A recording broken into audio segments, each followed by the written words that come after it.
An eventful weekend in sports, Mr. Shannon. Everything from Jordan Spieth finally winning a golf tournament and doing it in his home state. Not quite his hometown, but close enough. The Vancouver Canucks apparently now have 20 players or people who have tested positive. 17 players, 3 coaches, and a few support staff, I would think this is the worst breakout in any sports team during this epidemic. You'd have to go back to the Cardinals, the Florida Marlins, but I don't remember them. I don't remember numbers like 20. New Jersey Devils had, I think, had 17 at one point, Bob. And we should stress that because you're on the COVID protocol list doesn't mean you have COVID.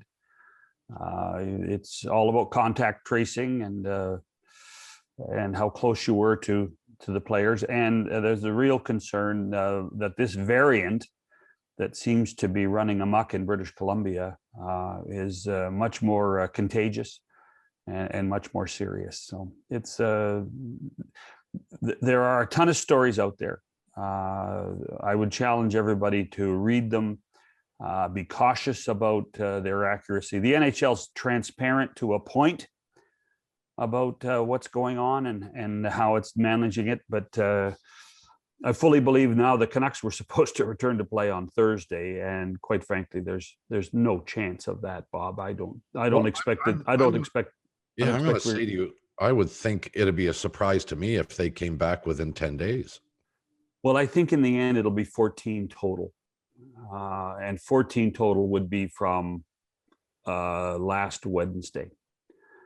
So they had shut down for 7. I think they'll shut down for 7 more. That's my personal estimate with a little consultation from a few people. Now, Vancouver does not look like a playoff team, but mathematically, of course, they still could get in there. And it raises the question, I mean, are you going to have to, I think you're going to have to extend the season once again. I know that's already been agreed to, but how far is the league prepared to go to get all these games in?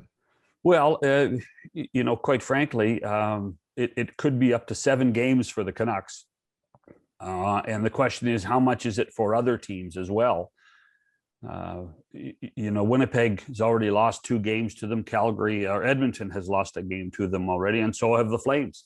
So, and it's not as ever, and everybody says, well, the Canucks aren't going to make the playoffs, so let's just not use those games. Let's just stop them. Well, you also have to put in consideration what it means for the other teams that they're playing and the playoff races that they are in. Montreal and Calgary are in a playoff race. Right. How important is that? Now, human health, player safety is 20 times more important than a playoff race. But at the same time, if there's a feel they can get the variant under control and the players back in the practice facility on the ice safely, then I expect that they would try to extend the season probably to the 14th of May. It was originally supposed to end on the 8th. Then it went to the 10th, then it went to the 11th. And now I suspect that we're going to see or hear probably by the end of the week that the season has yet again been extended, at least in the Northern Division. Playoffs can start earlier south of the border where things look safer. But right now with Vancouver in trouble, that would be my guess, the 14th of May. Well, and the downside to that, of course, is you're going to have teams who will have not missed any games and will be sitting now for an extended period of time at the end of the season, waiting for the playoffs to begin. I think they do put that into consideration. So I wouldn't be surprised to see, for instance, the Maple Leafs and Canadians who we're not used to playing Vancouver this late in the season, have a game that following week in order to try to bridge that gap a little bit.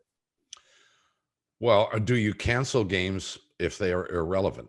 In other words, if Montreal can't move up the standings and can't fall back in the standings, what's the point of playing that game? Television revenue, advertising revenue. Well, then it becomes an economic situation. It's not about the players anymore. No, it only becomes a revenue issue if you deem that the players can come back safely, Bob. Player safety is first. If the players can come back, but I'm saying if the players can come back, yeah, and you play a game that winds up being meaningless in the standings, then you're doing it purely for economic reasons. Perhaps that's what's happening with the season anyway, Bob. Well, I can't argue that point, but they obviously felt as though they could play this season with some degree of control. But I'm saying specifically, if you're going to play games in May that were canceled because of this COVID situation, and the only reason you're playing them, if they have no relevance in the standings whatsoever, and the only relevance would be either do you get in the playoffs or where do you finish in the playoffs, then playing that game is meaningless except for economic reasons. Yeah, but it is first and foremost, Robert, a business.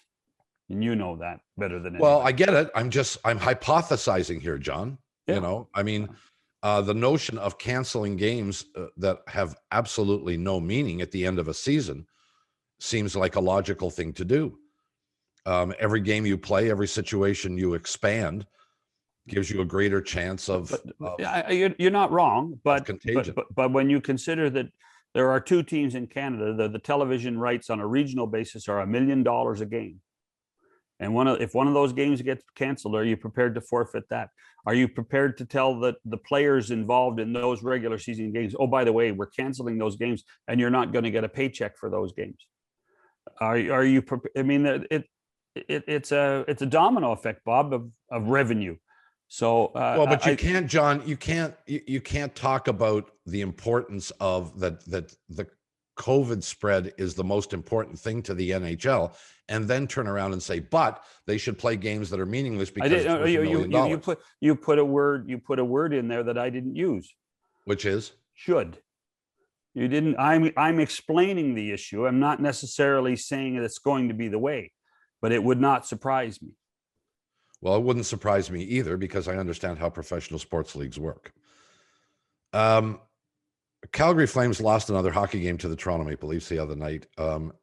It almost doesn't matter anymore. I mean, they're finished. They're dead. They're not going to the postseason. Are you in agreement? Well, it doesn't look good. That's for sure. The only thing I would say is and Brad Treliving touched on this on when we had him on last week, is that unlike other seasons, when you don't play the people in front of you very often, you do play the people in front of you now. You do play people directly involved in the standings right now, between now and the end of the season. But the question for me is, do you see this team being able to turn it around? And the answer is I don't right now. And quite frankly, in listening to Daryl Sutter after the game, there weren't many endorsements for some of the players. He didn't name anybody individually, but he certainly did not endorse the play of many of his players. And that to me was rather suspect. We have a special guest today. Familiar to almost everybody, I would think. He's the former president of Maple Leaf Sports and Entertainment.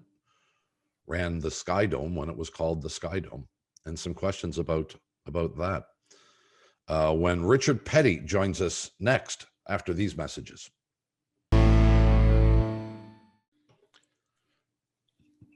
McCown and Shannon with you on the program for this Monday. He's done more than a few things in his life. I first met him, I think, when he was running the Sky Dome, and then went on to become the head honcho at Maple Leaf Sports and Entertainment. He's written books. He's done all kinds of stuff. Hey, don't forget TSN. Don't forget NetStar or whatever it was called. Don't forget that TV network stuff. Oh, I did forget that. Oh, yeah. Peddie, have you forgotten that? No, actually, it was short, but I learned about websites and worked with Rick Brace to do some rights deals and learned a bit and thought about. It was really the thing that got me to think about Leafs and Raptors TV. We worked with Rick Brace too. What were your recollections, Bob? Very humorous, John. Okay, I got that joke. Rick and I got along fine until the very end. Till the end, yeah. And I helped Rick. Maybe you should blame me. I helped Rick get that job because I thought, oh, he'd be a good person for that job. Well, he was a good probably person. I actually don't blame Rick. I don't think Rick was the guy who pulled the trigger. I think Rick was told what to do by some idiot counter who undoubtedly has been subsequently fired by Rogers, or if they haven't, they should have been. In any event, that aside, now I know this is a little kind of off kilter, but as you well know, Peddie, the Major League Baseball season commenced this weekend past, with the Blue Jays taking 2 or 3 from the New York Yankees. And I'm sure you still keep an eye on them and have a certain fondness for the team, although you didn't work for the team, you ran the building itself. But it's in that context that I want to address. Since last we talked, there's been plenty of discussion about Rogers potentially thinking about building a new facility.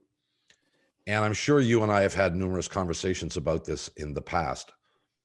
But one of the things that you raised not that long ago in a conversation was natural grass at the Rogers Center. And of course, we heard all about, the University of Guelph was going to look at stuff and try and make things happen. What the hell ever happened with that? Do you know? I don't think it was feasible. Remember that thing's about 30 stories high, and getting natural with the sun moving across the sky in the daytime, it would probably not get enough light. They'd have to put in all kinds of grow lights. I remember touring soccer pitches in England, which were completely open all the time, and they were using grow lights. So I really don't think that was feasible. Plus, when they built Skydome, they did no drainage. Yeah, so how do they do that? And then when you've got grass and you close the roof, you've got incredible moisture, which I think will ultimately damage all the electrical, the finishes, and the suites. So I think there was a lot of reasons why it never happened. That's just a layman's take at it, but it didn't happen. So there must have been something to all that. Richard, so the Skydome opened in the late 80s. You were obviously part of that, as Bob said. Did you expect it to last how long? I mean, you're one of those planners and thinkers and legacy guys. How long did you think it would last and be the best in the business? Well, I thought I was running it, and our expression was world's greatest entertainment center. I thought it was the cat's ass, frankly, until I went down to Camden Yards and walked into there and saw Boog Powell's barbecue in the right field, and I saw everything that was, so much spoke of baseball, and I thought, oh man, we're obsolete. Now, why did I think that?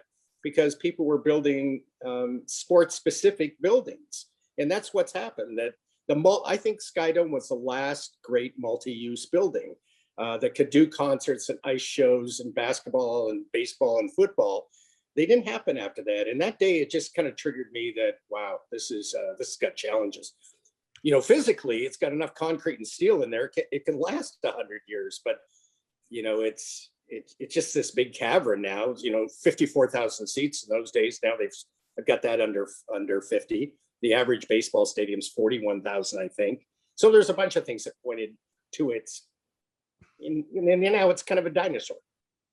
Well, the other part of this equation, Peddie, is that Shapiro, when he came in, had a real reluctance to operate in a multi-purpose facility and essentially kicked concerts out. The Argonauts left. I don't know whether it was the Blue Jays pushing them out. But the concept of and the reality that this was a multi-purpose, multi-entertainment facility capable of 60,000 people for a concert and a football game one night and a baseball game the next night, that was gone before COVID. That whole notion essentially disappeared. It became a one-sport place. Well, something else happened. So in 93 or 92, before I left, I wrote a strategic plan for Skydome. And even then I was starting to think about Major League Soccer. And in the risk and offsets, and John's participated in our strategic plans, we always did risk and what could be facing. And what I identified is this building's in real trouble if a stadium is an arena is open, because it will take all the concerts away and everything else. But that was 5 years, Richard. That was only 5 years. Yeah. And what I didn't know at the time, it'd be me and Bob Hunter and other people from Sky Dome who went and ran that arena. And sure enough, when we came in there, we took everything we wanted away from them because it was a better venue. But the truth also is that in concerts, as they have evolved, and we know they have, there are two kinds of tours. There is the arena tour and there is the stadium tour. Now, there aren't many acts that will do a stadium tour. I will concede that. Maybe still the Stones, U2, certainly, Madonna. You know, there are a handful of acts, most of them of another generation, that can put 50, 60,000 people into a stadium. But even those essentially disappeared. Yeah, they were down to, you started looking at your concert projections. Even then we started seeing it. You maybe get one or two a year. And a lot of the artists you just named, Madonna couldn't fill a stadium tour today. The Stones, unbelievably, probably still could, but there's not many of them. What's the future, in your opinion, for the Blue Jays and for for lack of a better term, a baseball stadium? Or if you were involved, would you pursue a baseball-only stadium again? You mean a new one? Not that one. If you're building a new one. Well, someone's got to have $1 billion at least. I mean, in Rogers, this is a hobby. I mean, they're getting rid of media, as you guys know. So, baseball, it's a hobby. And when I say $1 billion, I mean, they're building north of $1 billion baseball stadiums now. And then you got to find the land. That's an additional cost. Where are you going to put it? And they've got a great location for that. The great, why did I build BMO Field downtown? Because I'm a great believer that those buildings need to be right in the heart of a city.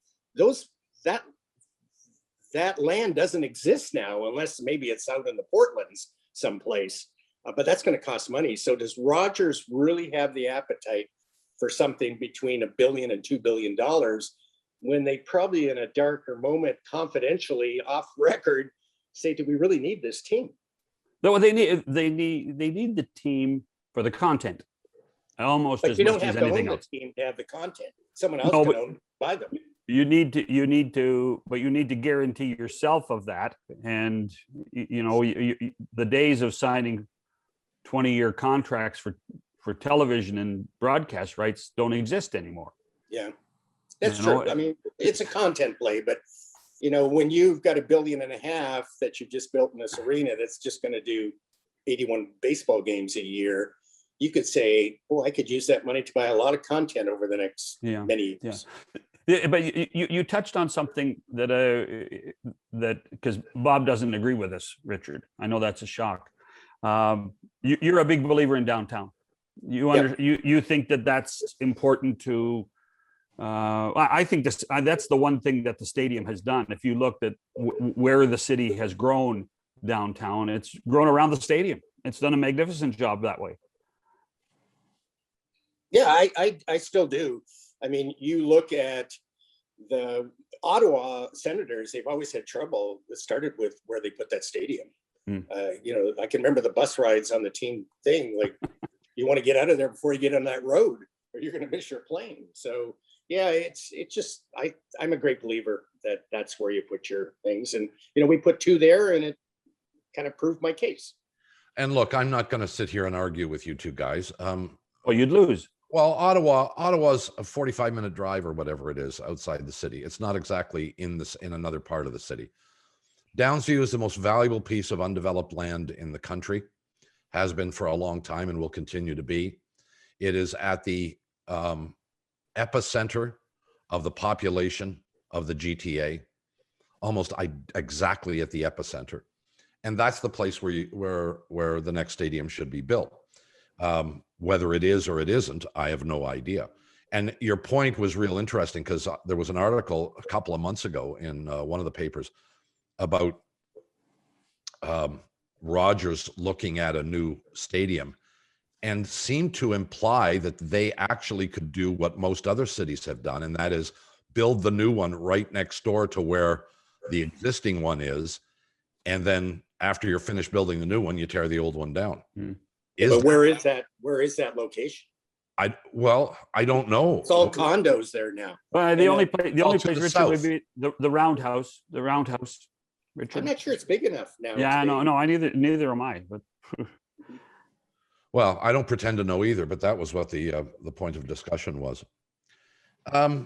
If you were running the building today, if you were running MLSE today, have you thought about what this pandemic has done and all the incredibly difficult decisions that would have had to have been made? And have you seen things done that you disagree with?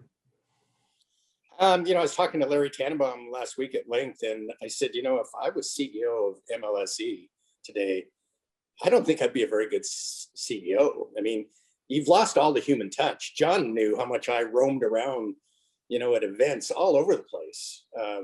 That's how I connected with people, and we tried to rally everyone going in the same direction. I think it's a very tough job.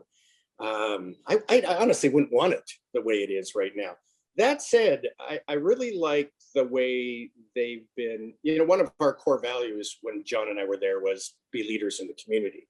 And even though all of those vision and values things have gone by the wayside almost a decade now, they are being good leaders in the community. I mean, what they've done with COVID and serving meals, they're still out in the community. What they're doing with racial justice, especially with the Raptors, is very impressive.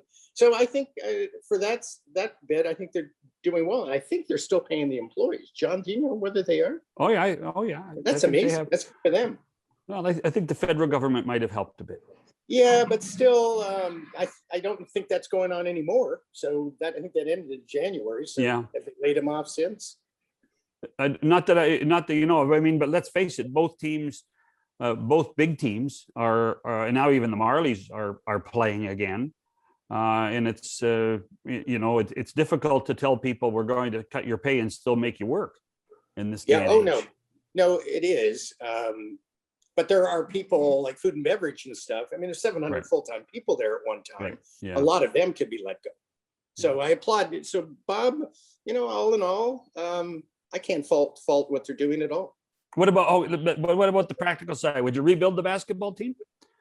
You were a hands-on CEO. You weren't afraid of giving the general manager your advice. Kyle Lowry was the trade bait last week, and he didn't get traded. Yeah.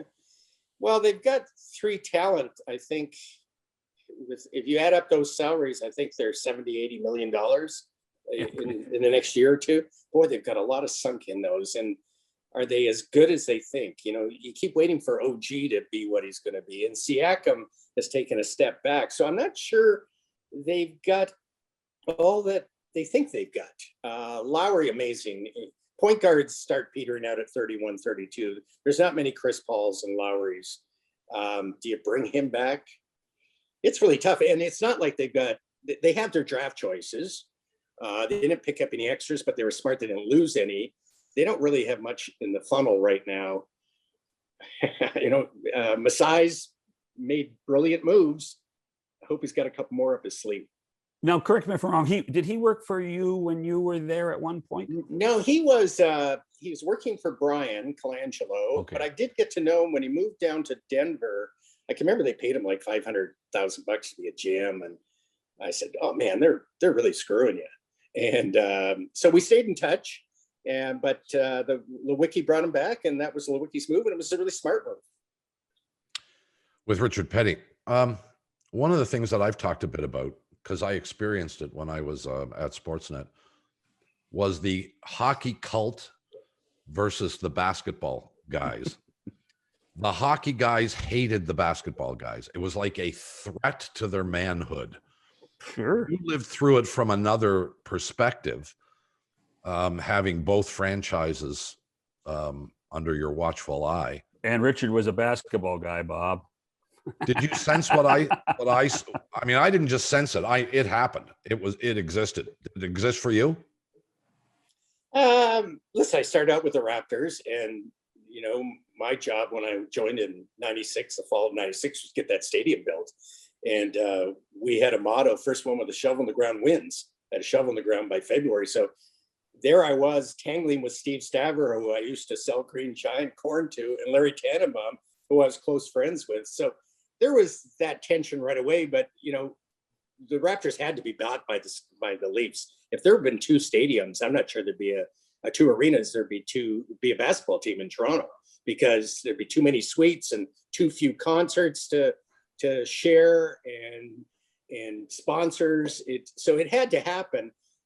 You know, I think there was those tensions in those days. I mean, Larry did a pretty cool thing. He did these Christmas dinners where both teams were there. They sat us together. And, you know, the players were invited to each other, sit courtside in the case of the Raptor games, or up with Larry in the seats. So I'm not sure it was as bad as all that, but it's at the same time, I didn't put sodium pentothal in the defensemen to find out if they really hated the Raptors. I think it might have been a little overplayed. Probably big at the start. I'm not sure it's a factor anymore, but I don't know that. Oh, I don't think it's a factor at all now. I mean, and the only reason I would say that that it was a factor, Richard, was that there was, you know, when Pat was there, it was different. And Pat ran the hockey team differently than anybody else. There wasn't a blueprint or a playbook with Pat. It was a single page. and here's my lineup. Yeah, that's right. Here's my lineup, and here are the free agents I'm going after. And do you have any questions? You know, well, I can remember under Bill Waters and Ken and Pat, they present the annual plan to the board, and they listed all the free agents. That was here's all the free agents. And in those days, we could I think we spent $73 million the last year before the hard cap. So I used to joke they'd take an unlimited budget and exceed it. But their plan was, here's all these free agents, let's go for it. And it worked. I mean, we had a great run there with Pat. He did a great job. Richard Peddie, our guest today. We'll take the break, come back with more after this message. Bob McCown, John Shannon, and the former head of MLSE, among other things, Richard Peddie. Hey, I got to give Richard some props, because as the two teams have become successful under other people's watches, the one constant that Richard had a vision for was Maple Leaf Square, and what's it called, Jurassic Park, when the Raptors play, and it became a social gathering place. I don't think anybody could have imagined it being this successful. Could you, Richard? No, but a couple things. So we came up with that idea, and you know, it was so easy. So I basically went into the board meeting. I'm asking for like $500 million, and I showed the board a couple of pictures, and they approved it on a couple of pictures. We hadn't done any of the rest of the work. So then we came up with a plan. We put a deposit down for a big jumbotron. I went out to visit LA and to see what they've done around their arena. And I came back and told Bob Hunter, I said, I've got video board envy. Our video board's not big enough. We mocked up 3 of them on the west side of the building, and I picked a bigger one. And so I imagined even then it would be a viewing space. And I think the first event that we did was not even with the Leafs. I think it was a playoff game with the Canucks. And that was the first one. We got very few people out. But then with Jurassic Park, which full credit to the marketing team at MSI, it exploded with that. And then the Leafs came along. So it's a wonderful place. And, you know, it's so far exceeded my expectations. You said you went to LA. Was that LA Live at that point? Yes, it was. Yeah. And I haven't seen it. So is there there is a big board there too? Oh yeah, it's spectacular. No, it's, at least I'm a little out of date now. No, but I just came away with, they just had more video boards. It just had such a presence there. And it just struck me that we should be bigger. The one thing that LA Live has is it has the Nokia Theater across the street. They did a good job of building that. So a 5,000 seater arena for events like the ESPYs, and they created they created such a gathering place. There's a whole plethora of outdoor restaurants. There's two hotels within what would be described as LA Live, in addition to Staples Center, and it's I wanted something. to do a theater at the land. After we bought, I think that parcel of land would cost us $30 million or something. After that, the prices started going through the roof, and I talked the board into getting into real estate because I was able to find a partner in Cadillac Fairview, which teachers owned. Mm-hmm. So they were willing to get into condos and a hotel and real sports bar. And sorry about my dog. But after that, we went to them, and across the way was another one on the east side that's now a huge tower. Tried to buy that, but I didn't have enough creativity to say how I was going to program it, that the board would say it was on strategy. What, if anything, was missing from the plan? What would you have liked to have done that you didn't do? Oh, I still would have liked to have done that theater concept. We were negotiating with House of Blues. House of Blues, thanks, John. And those are the type of things. So we had Real Sports, which was the biggest revenue restaurant around and won the TSN polls, best sports bar in the United States. They had to change the definition. We had that. I really thought we could create a wonderful food and beverage business and a live entertainment business. But when Rogers and Bell took over, they just wanted to focus on the team. It was a content buy. They weren't interested in those hobbies. And even though they were on the drawing books, they were part of strat plan, all those ideas, they died within months after I left. I would have liked to have done those. Were you still there when Rogers and Bell formed the Unholy Alliance? They did the deal in November, and the deal officially closed in June. I'd already just about had my going away party. It was always planned that I would leave January 1st, 2012. So I left, and it was good. A president that lasts 14 years is pretty rare in any industry today. And, it was time for me to leave. And with new owners, it was the ideal time to leave. How shocked were you that these two mortal enemies managed to agree to share, along with Mr. Tannenbaum, the equity in this? Who was the president at the time from Rogers? Nadir Mohammed. Nadir. So we put it up for sale, and we were doing pitches. We did a pitch to Bell and a pitch to Rogers and to other people. And I had lunch with Nadir, and he talked about how he was doing a big meeting at Rogers, and it was announced Bell was buying Netstar, I think. It was something like that. And he left the room to get the news, came back and said, he's telling me the story. He says, they're our biggest enemy. And I said, so he's telling me the story. And I turned to him and I said, then why are you partnering with them? I think it was a real mistake. If Ted Rogers had been alive, he would have bought the whole thing. But they agreed with that unholy alliance. And there's a lot of people who said they overpaid. That was a couple of months after that deal went through. I was at a cocktail party with the chairman of teachers, and someone asked her, I was standing beside her, introduced her to a lot of people. Why did you sell Maple Leaf Sports? And she said, oh, we topped out. It means that's the amount of money we're going to get out of it. I said, no, you left at least $1 billion on the table today. Well, look at, what do you think that business is worth now? $5-6 billion? Might be. Start adding up the $2 billion for the Raptors and $1.5 billion for the Leafs, and keep going from there. So I was going to ask the question, why did you sell? Or why did teachers want out? I mean, let's face it, they go by their own, they go by their analysis, they go by their books. They thought there was no more growth. They always said it was a long-term hold. Everyone thought they would sell much sooner, and they did have it for, my entire time. They owned the Leafs before the Leafs bought us, so they must have owned the Leafs for 16 years, something like that. That's not according to Steve. Steve thought he still owned it. So. So they'd owned it a long time. So give them credit. I think they cleared $1 billion. It's not bad. Let's move on. We'll pay some more pensions for the thousands of teachers. And they might think did I think it was worth another $1 billion? I did. history has proven, or the future has proven me right, that it's worth far more. But they're smart people. They made that call. They have a really well-run pension plan. Claude Lamoureux originally, Jim Leach was the next one. They had really good leaders.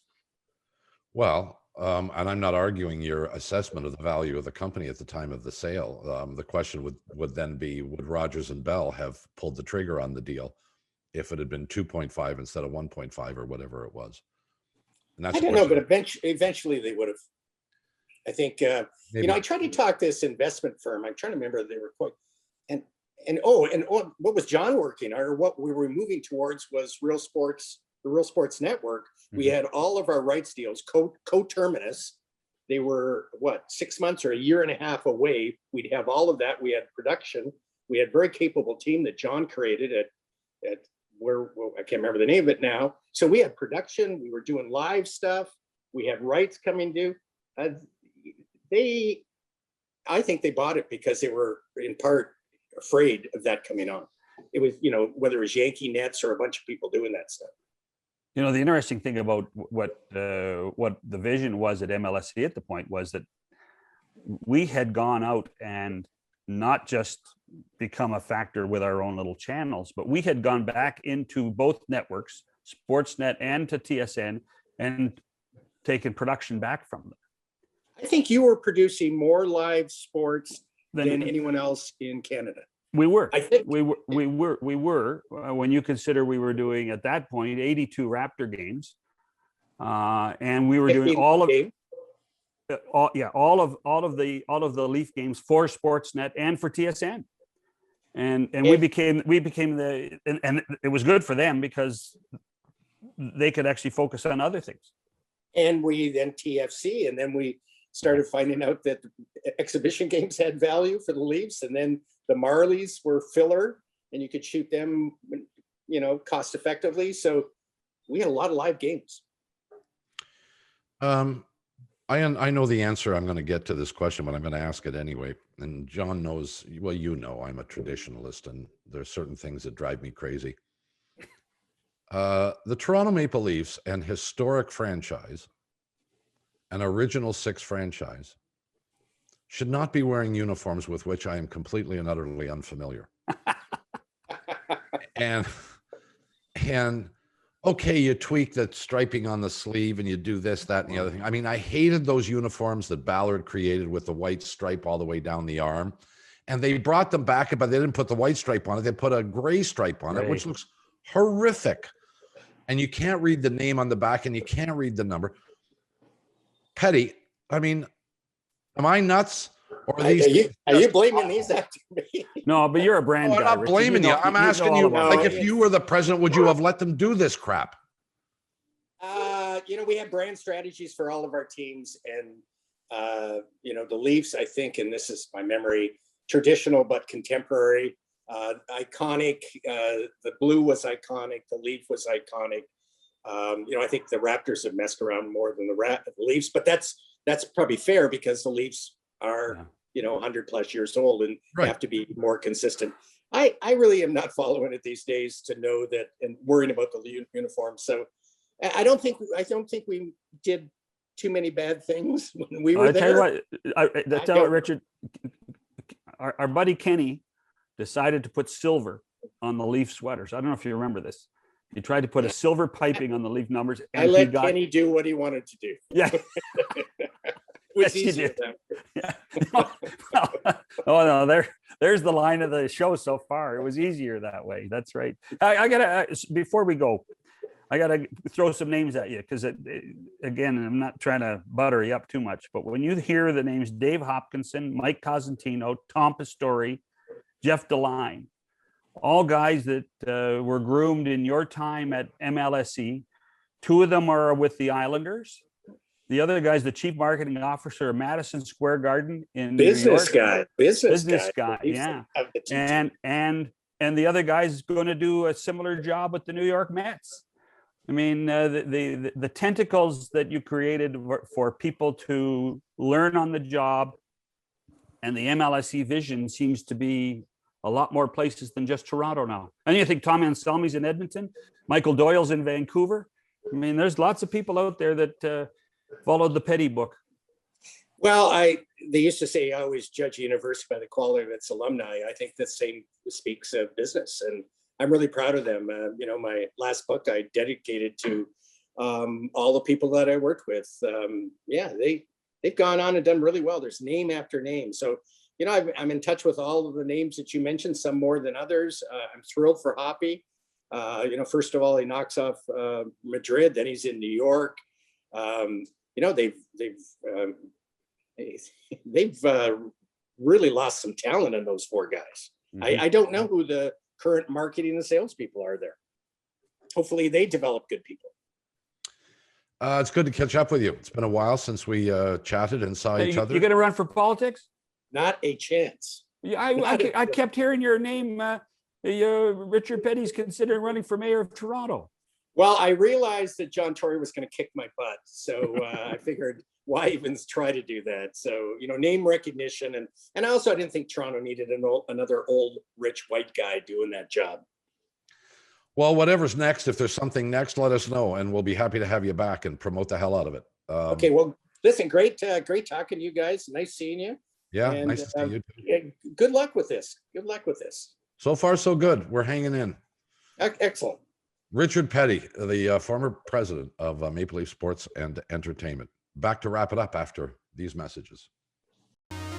This is Mikey Aaronworth signing on to the Sign Off, a Frameworth podcast, which is now available on all platforms such as Stitcher, iTunes, Spotify, and YouTube. It's a forum for all the stories you didn't know you wished you knew about the world of sports marketing. On our first episode, we sat down with Daryl Sittler to talk about his infamous 10-point night. How many people you figure were at that game that night, Daryl? Everybody I see.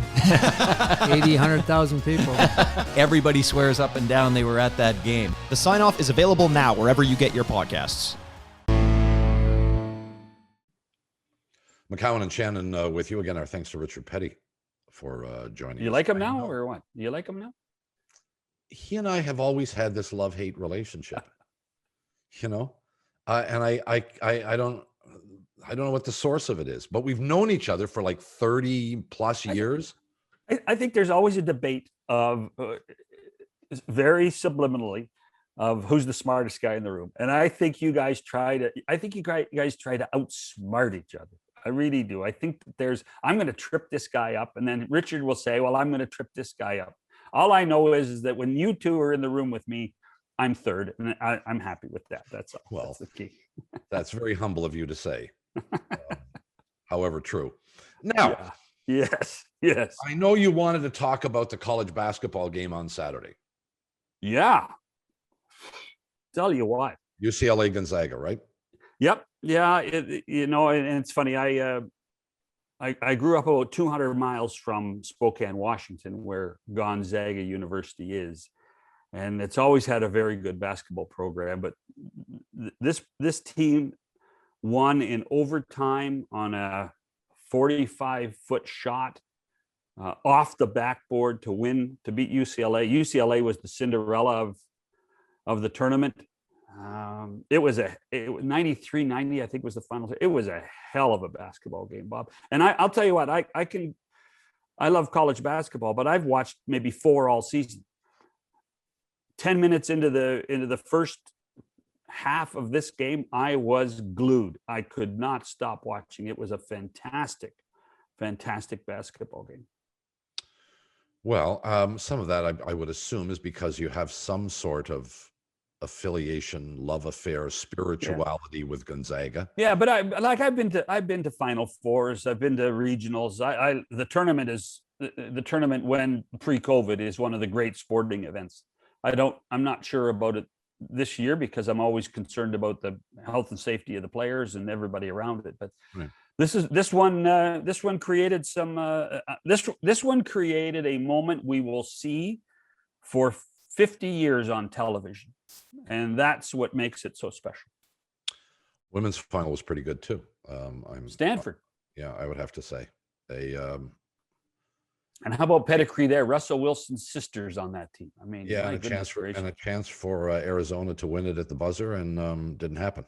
And they had the ball in the best player's hand, and she just didn't make the shot. Also, on Sunday, Jordan Spieth came back from the dead and won a golf tournament in Texas.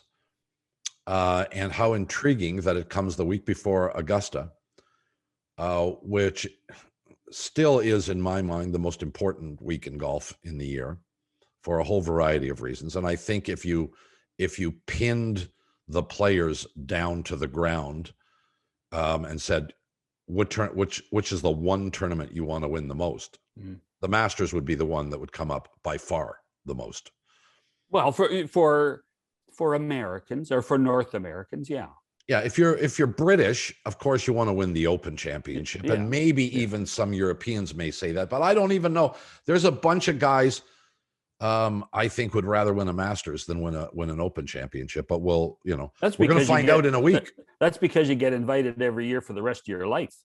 Well, that's a part of it, and because it's a special, special place. And now here you have Jordan Spieth with a chance to win another Masters, and really, he has played very, very well for a couple of months now and culminates it with a victory in Texas. Hard for me to think of him as anything but the favorite for that tournament now. You think already? Yeah, I do. You do, huh? Wow. I do. I think hot beats almost everything. We got to get out of here. We'll be back tomorrow with another program, whether you like it or not. For John Shannon, Bob McCown, we'll see you then. Good night.